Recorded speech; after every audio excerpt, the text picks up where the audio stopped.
Amigas y amigos, hoy tenemos en el programa un invitado especialmente.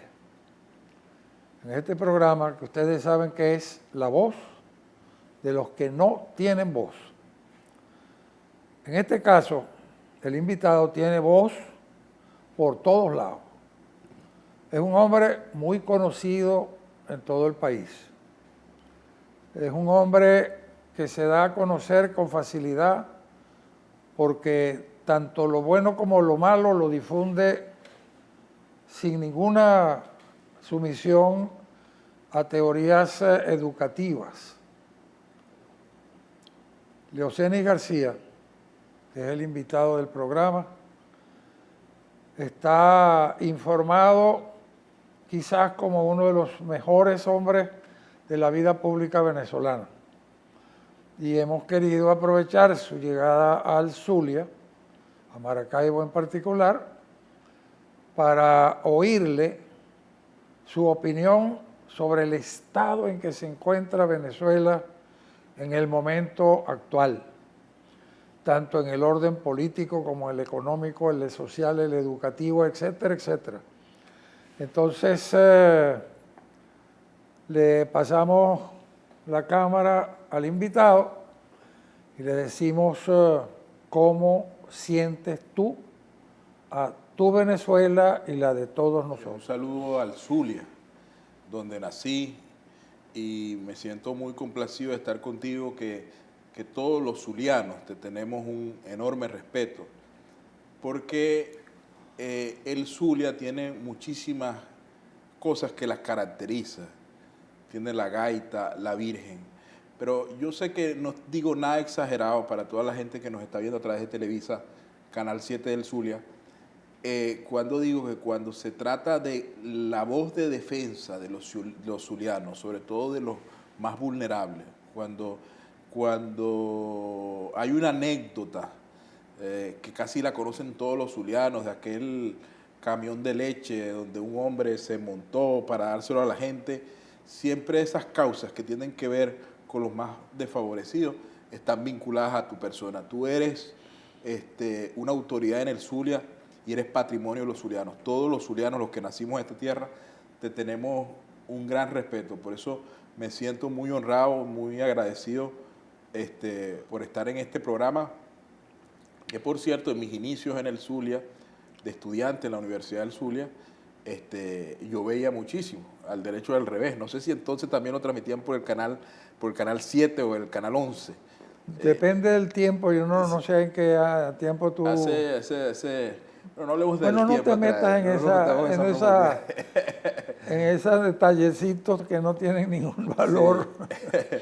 Ahora, sobre tu pregunta de cómo veo mi Venezuela, nuestra Venezuela, yo tengo que decirla que Venezuela se está volviendo a tejer, porque Venezuela fue desdibujada, Venezuela fue arrasada por un proceso que perdió el rumbo, porque independientemente de las diferencias ideológicas que cualquier venezolano pudiese tener con el difunto presidente Hugo Chávez, todos compartíamos su preocupación por los más pobres, sobre todo en un país que ha tenido la historia de tener ingresos por factura petrolera cercana entre los 100.000 y 150.000 millones de dólares por año. Eso no hay muchos países que lo puedan decir, y Venezuela ha llegado a tener esos ingresos, sobre todo en ese periodo donde Rafael Ramírez fue presidente de Petróleo de Venezuela y hubo ese gran boom petrolero.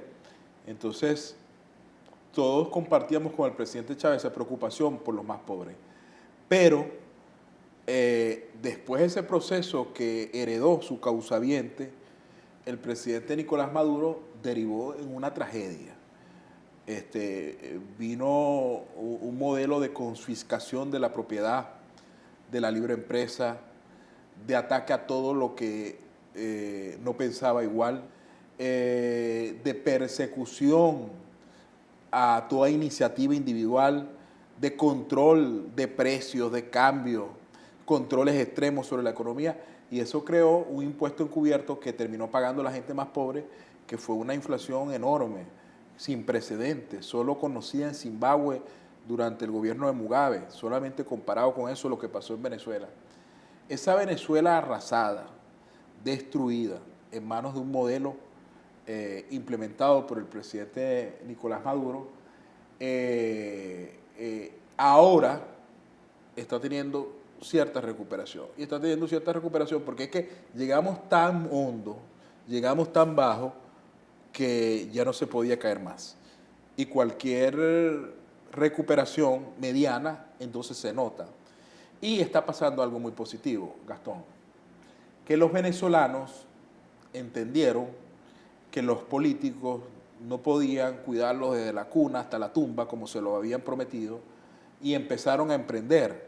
Y en medio de la pandemia, los venezolanos se lanzaron en manos, ya no del Estado, sino en manos del capital privado, de la iniciativa individual, de la libre empresa, del pequeño emprendimiento, y eso está permitiendo una nueva concepción y una nueva Venezuela. Por supuesto que todas estas logias que hago, las hago al venezolano, no al gobierno. Te voy a interrumpir, vamos a comerciales y ya regresamos. Leuceni, te dejé hablar sin interrupción porque quería escucharte. Tus opiniones, tus visiones, para mí son importantes porque hemos compartido mucho el pensamiento político, el pensamiento social, el pensamiento popular. Y me interesa mucho saber cuánto tiempo le das tú de vida al gobierno actual, al gobierno general actual.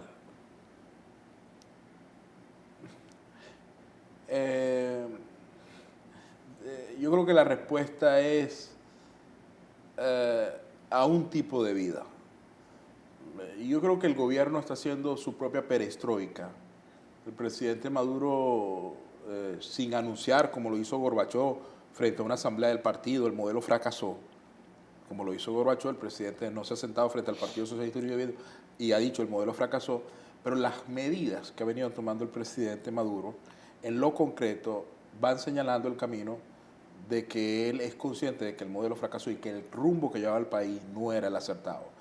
El tema, por ejemplo, de la reducción del encaje legal bancario, que sigue siendo insuficiente, pero ahí va. De las empresas del Estado en la bolsa de valores, el tema de liberalizar la economía un poco al evitar los controles de precios y los controles de cambio.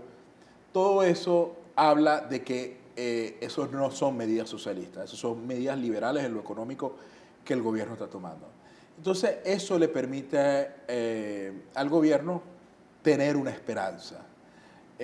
Ahora, ¿sí estará consciente el gobierno nacional, encabezado por el presidente, de todo lo que está pasando, por ejemplo, con los centros financieros, como son las compañías de seguro, como son los bancos, como son la facilidad de préstamo para estimular la inversión, para frenar la inflación? Porque una de las razones por las cuales está inflamándose todo lo que son los precios, basado entre muchas otras cosas, porque el comerciante no tiene quien lo financie. Entonces está vendiendo hoy al precio del nuevo valor que tiene esa mercancía, pero no la está vendiendo al valor que le costó. Exacto. Entonces está buscando doble ingreso de ganancia. La diferencia entre lo que le costó, el valor que le tenía puesto, más lo que le permite la situación para cobrar más. Y eso está invadiendo la pobreza. Ahora, y así como eso, muchas otras cosas. Gastón, no puede haber una economía sólida si tú no tienes un mercado, si tú no tienes el establecimiento de un mercado de capitales sólido. Y no puede haber el establecimiento de un mercado de capitales sólidos si tú tienes un encaje legal obligatorio tan alto, que impide que la banca cumpla su principal función. ¿Y cuál es la principal función de la banca? Prestar dinero y cobrar unos intereses. De cada $10 que ingresan a la banca, el Estado venezolano obliga a la banca, a través del encaje legal obligatorio, a pasar a manos del Estado 8. Entonces, la banca no puede prestar. Y si la banca no puede prestar, no hay incentivo a la economía. Ese es uno de los grandes problemas. Tengo claro eso que estás diciendo, pero te señalo para en el momento en que tú lo pienses pertinente, o lo apoyas o lo niegas. La banca está haciendo desastres con el financiamiento a quien la va a buscar. Y a su vez están poniendo trabas para recibir los valores que le dan la obligación de cumplir, como son los bonos que se le dan a las personas mayores, etcétera, etcétera. Todos los bancos han ido reduciendo sus sucursales. Porque la banca está asfixiada, Gastón, pero ese tema no es un tema de los empresarios del sector bancario, es un tema del gobierno, porque el gobierno prácticamente está acabando con la actividad bancaria en Venezuela. Pero si la actividad bancaria... Los controles sobre la banca son excesivos.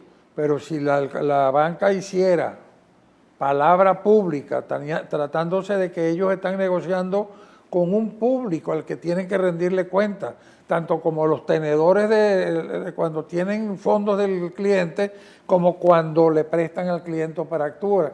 Y el dinero no se está prestando, el dinero no está entrando a la circulación, porque el valor de los intereses te lo tasan muy poco y para poder tener libertad para seguir.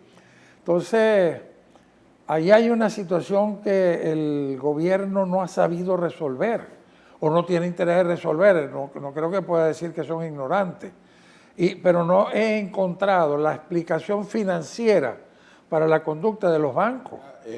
Tengo una relación que no es digamos, un secreto con el doctor José María Nogueroles, que es el presidente de la Asociación Bancaria.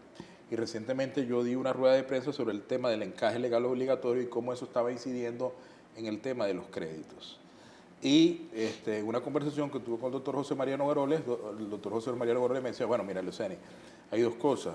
Por supuesto, el negocio de los bancos es prestar, pero con un encaje legal obligatorio tan alto, nosotros no podemos prestar, sencillamente porque nosotros prestamos con los recursos que obtenemos del público, pero esos recursos del público están pasando a manos del Estado bajo una obligación, porque bajo el argumento de que el gobierno quiere controlar el circulante para que no haya inflación. Y me decía Nogueroles, y ciertamente han controlado la inflación, pero tiene que haber un equilibrio. Ahora, con motivo de la llegada de Nogueroles al Zulia, con la compra que hizo del BOD, sí. Yo he ido teniendo muchas referencias y ahora lo que tú me dices me lo confirma con mucha certeza, que es un gran banquero. Lo es. Y no me cabe la menor duda que lo sea, porque la gente con la que he hablado y la compra que hizo, etcétera, me dicen, ese señor es un gran banquero, que tiene una gran vista. Eso que hizo con la compra del BOD no solamente es una gran ayuda para el Zulia, sino una gran adquisición y a su vez un gran instrumento de lucha en la materia de los bancos. Sí. Pero ¿cuál es el problema? Que nadie sabe esto que estamos hablando. Sí. Y los banqueros no se ocupan de eso. Pero te interrumpo. Vamos a comerciales y ya regresamos. Nos saltamos un poquito el tema que veníamos desarrollando, porque creo que las partes centrales las pudimos tratar. La colectividad se siente insegura. La fuerza del orden público no aparecen. Sí. Los delitos no se castigan. Los tribunales de justicia penal, un verdadero desastre. Los tribunales están atafagados y los juicios se van prolongando en el tiempo y se va prolongando en el tiempo, y hay gente que está detenida o con libertad de libertad, sujetos a una autorización para moverse, pero así, a fin de cuentas bajo juicio, lo cual le impide hacer mil cosas. Referencia, no le podemos dar trabajo, usted tiene un juicio penal, sí, etcétera, etcétera, etcétera. Nadie se ocupa de eso, no nos ocupamos de eso. Y eso está aumentando el volumen de la población privada de libertad. Y está creando a su vez nuevos delincuentes, porque las calles rellenando de gente muy inconforme. Entonces, ¿qué hacemos con el Poder Judicial en Venezuela? Primero, nadie debe pagar por obtener justicia, que es un secreto a voces en Venezuela. Número 2, todos debemos ser igual ante la ley. Nadie debe tener un privilegio porque tiene el carnet de tal o cual partido, ¿no? Y número 3, consciente del daño que históricamente le han hecho los políticos de antaño y los de ahora, hay que ir a una verdadera, si cabe el término, revolución del Poder Judicial, que pasa por acabar con una realidad que hay en los tribunales penales del país, que es que más del 90% de los jueces son jueces provisorios, jueces que deciden con el miedo de poder ser removidos con una llamada telefónica porque no son jueces titulares. Todo eso tiene, porque un país sin justicia es un país que no puede tener paz. Y ese es uno de los grandes problemas de Venezuela, Venezuela tiene un problema económico, político, social, judicial. Venezuela necesita un adesentamiento. ¿Cómo? Yo siempre digo que el problema, Gastón, de Venezuela es un problema también espiritual, de los valores, de la sociedad que tenemos, de lo permisivo que somos con la corrupción, de lo permisivo. Todo en Venezuela parece que la tracalería, el chantaje, la extorsión, la matraca, todo eso es normal. Es viveza. Por eso. Es viveza popular. Por eso yo he sido sincero, como la gente sabe, yo no soy una persona, soy una persona que ha enfrentado al gobierno y que ha estado presa por el gobierno. Muchas veces. Pero, por ejemplo, yo he venido viendo con interés la posición en algunos temas del actual fiscal general de la República, Tarek William Saab, al cual muchas veces le he remitido casos no personales, sino casos que tienen que ver con la colectividad y han sido atendidos, ¿no? El tema de su preocupación por el adesentamiento de la Administración de Justicia. Y creo también que en el caso del Tribunal Supremo de Justicia, con la nueva presidenta del tribunal, la magistrada Gladys, hay unos cambios o hay una perspectiva distinta a la que había con una gestión que fue muy criticada, muy manchada, que fue la gestión del magistrado Michael Moreno. Ahora, la situación de Caracas Sí. es distinta. Aquí no se ven llegar inspectores de los tribunales, como ocurría antes. Aquí se destituía a quien presentaba pruebas de que había sido demorada su estadía en la cárcel porque no lo juzgaban, no lo trasladaban, etcétera, etcétera. Todas las irregularidades que ocurren en la administración de la justicia penal. Y a su vez también hay cantidad de problemas en la justicia mercantil y comercial.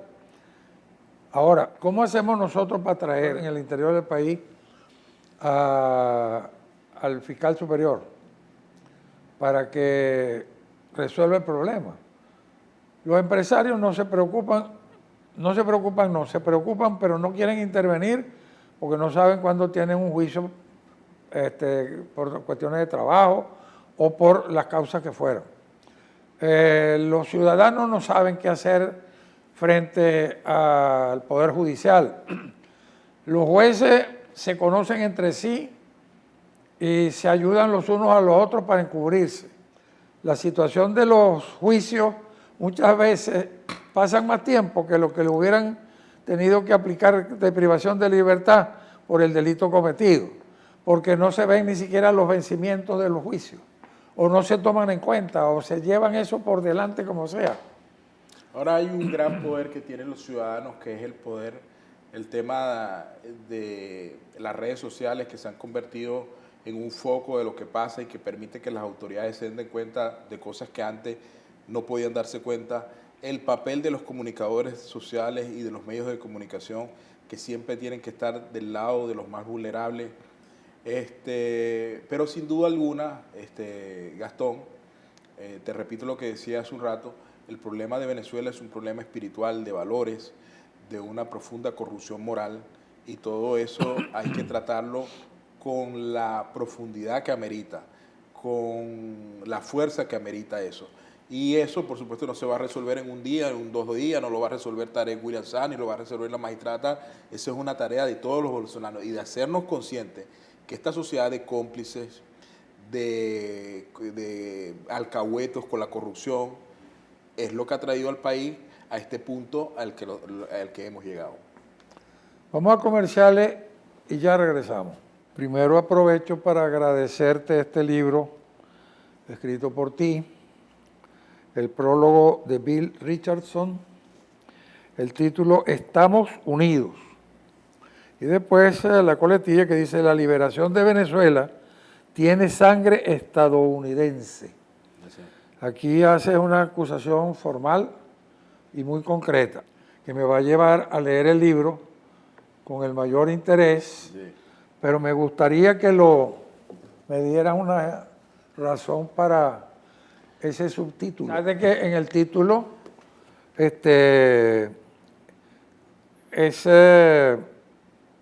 estamos unidos? Sí, un juego de palabras. Un juego de palabras. Fíjate, Gastón, el Día de la Bandera, todo el que está viendo, se le pregunta a los niños y a todo el que nos está viendo, y al camarógrafo y todo, ¿qué día se celebra el Día de la Bandera? El 12 de marzo, todo el mundo sabe el 12 de marzo. Pero el presidente Chávez, que por ser un gran lector de la historia, era un gran comunicador.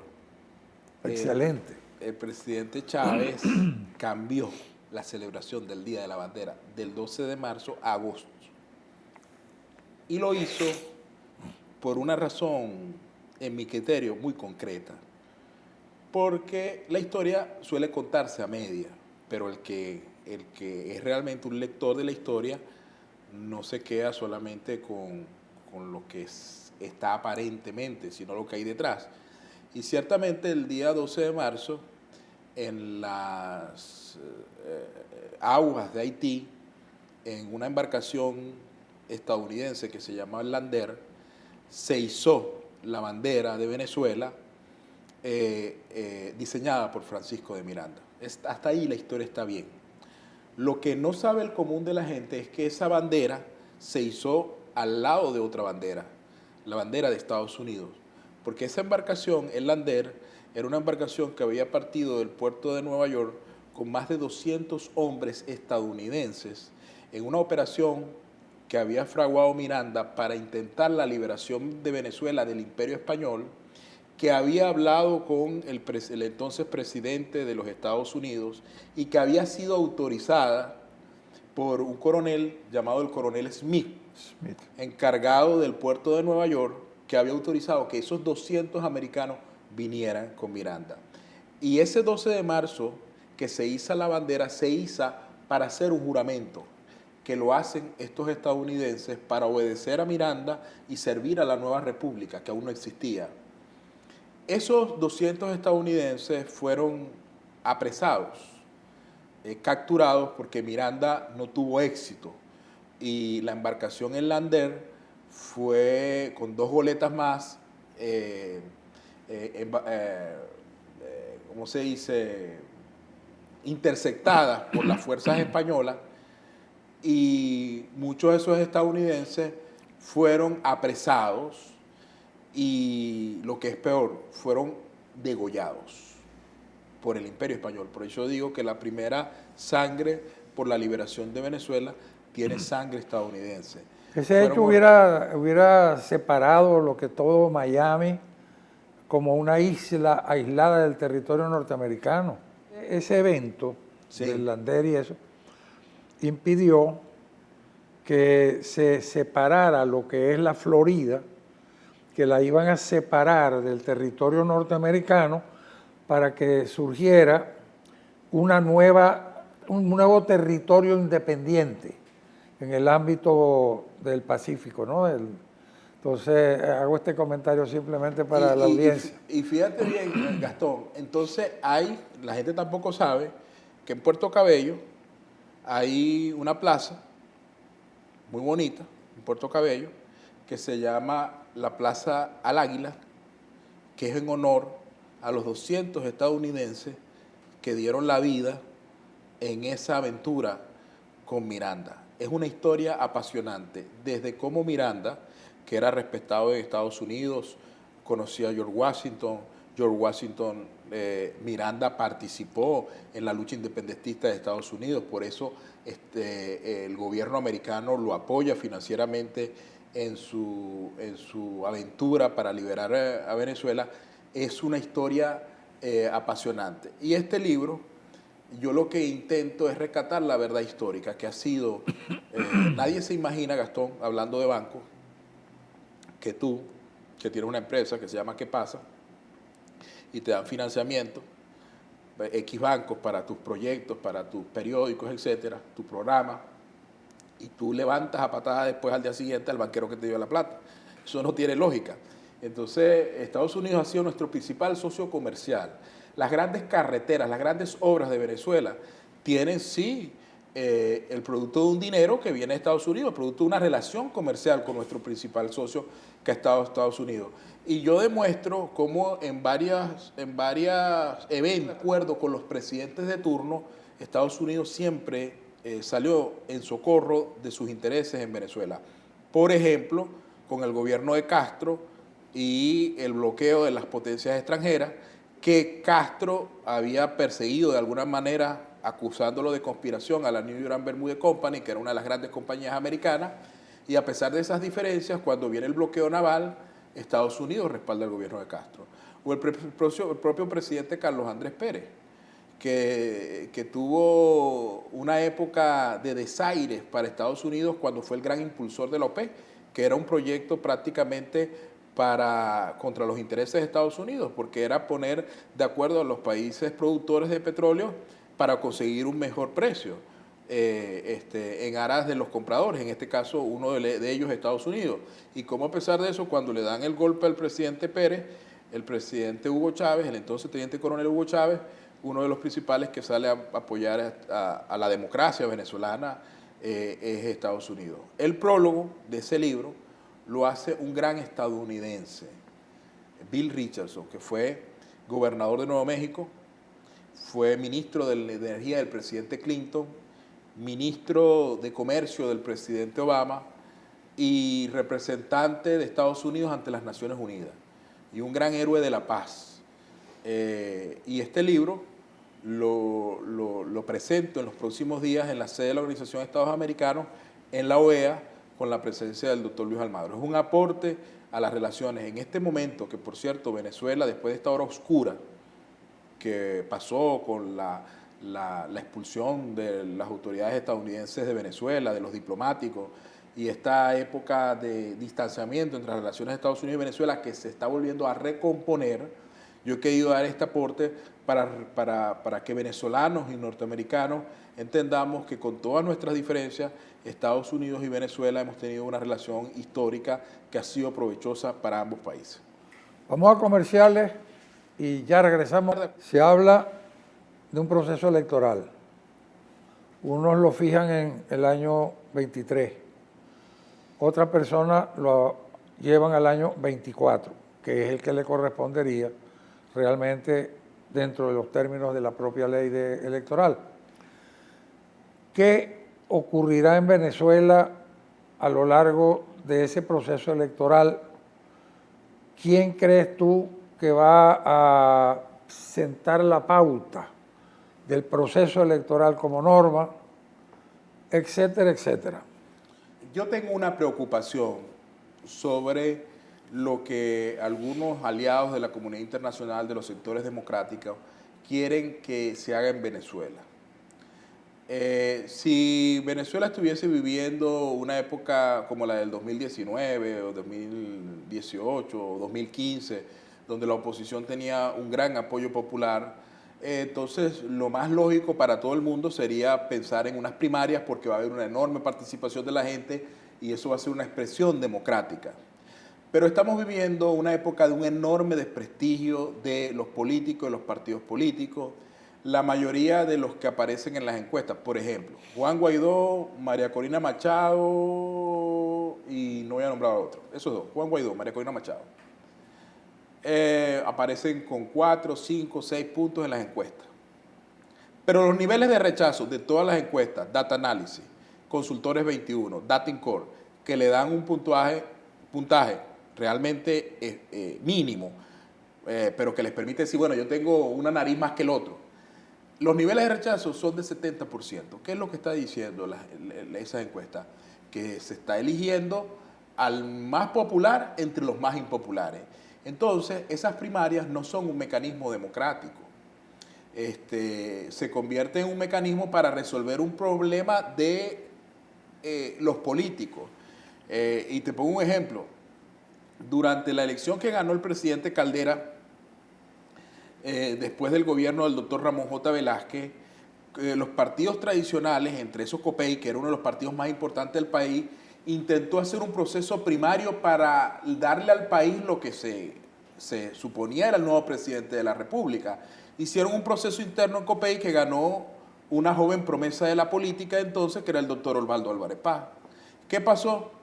Salió de unas elecciones libres, independientes, secretas, internas, de un sector de la oposición. Y después, el doctor Rafael Caldera salió con una serie de partidos pequeños y lo volvió añicos. Y yo creo que eso va a pasar. Tal como están las cosas, y yo le tengo un terror a esas elecciones primarias, bajo la actual impopularidad de la oposición, pudiese surgir un candidato que resuelva el problema de los políticos, pero no las aspiraciones de la gente. Entonces yo creo que el país puede estar buscando un outsider que puede salir de la propia clase política, pero ese outsider tiene que estar muy claro de lo que está aspirando la gente. La gente está aspirando a un gobierno de unidad nacional, la gente no quiere conflicto, la gente quiere un gobierno que respete la propiedad privada y la libre empresa, un gobierno que se entienda con nuestros socios comerciales históricos, un gobierno que gobierne transitoriamente para pasar del estado de cosas que tenemos a un proceso democrático. La gente quiere un gobierno, a fin de cuentas, Gastón, que represente una cosa distinta a todo lo que la gente está adversando de Juan Guaidó, de María Corina Machado, de fulano, de mengano, que son los mismos que están en el panorama.